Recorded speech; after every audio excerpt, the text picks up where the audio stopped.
Tropical Cyclone Update. Tropical Storm Isang ay lumabas na sa Philippine Area of Responsibility. Bagyong Isang bilang Tropical Storm Isang. Lumabas na ito sa Philippine Area of Responsibility. Ito ay huling update tungkol sa Bagyong Isang. Low Pressure Area, LPA, 08F.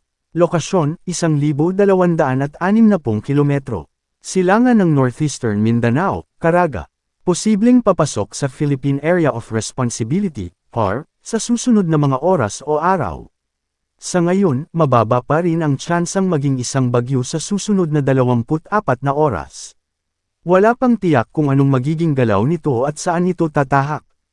Ang trough nito ay nakakaapekto sa Eastern Samar, Dinagat Islands, Surigao del Norte, Surigao del Sur, at Davao Oriental.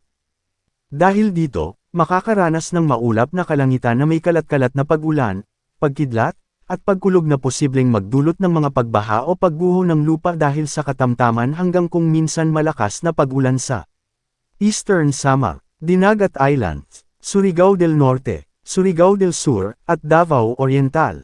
Abangan ang susunod na mga updates tungkol dito. Southwest Monsoon o Habagat. Nakakaapekto ito ngayon sa Ilocos Region, Central Luzon, Southern Luzon, Visayas, at Mindanao. Dahil dito, makakaranas ng paminsan-minsan na pag-ulan na posibleng magdulot ng mga pagbaha o pagguho ng lupa dahil sa katamtaman hanggang malakas na pag-ulan sa Occidental Mindoro.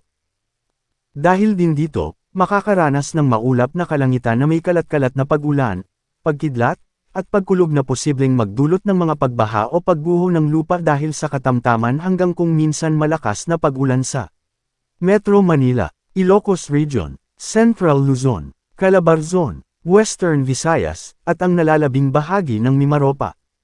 Samantala, makakaranas ng bahagyang maulap hanggang maulap na kalangitan na may pulupulong pag-ulan o pagkidlat at pagkulog na posibleng magdulot ng mga pagbaha o pagguho ng lupa dahil sa severe thunderstorm sa Bicol Region at ang mga nalalabing bahagi ng Visayas at Mindanao. Localized thunderstorms. Makakaranas ng bahagyang maulap hanggang maulap na kalangitan na may pulupulong pag-ulan o pagkidlat at pagkulog na posibleng magdulot ng mga pagbaha o pagguho ng lupa dahil sa severe thunderstorm sa nalalabing bahagi ng Luzon.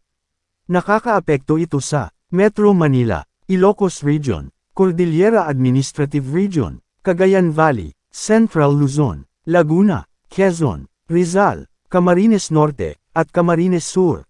Paalala, posibleng magbago pa ang forecast. Ay pinapaalalahanan ng lahat na manatiling updated sa lagay ng panahon at sa posibleng tatahakin at magiging lakas ng sama ng panahon sa susunod na mga araw. Manatiling nakatutok sa Weather Balita para sa bago pang updates, don't forget to subscribe.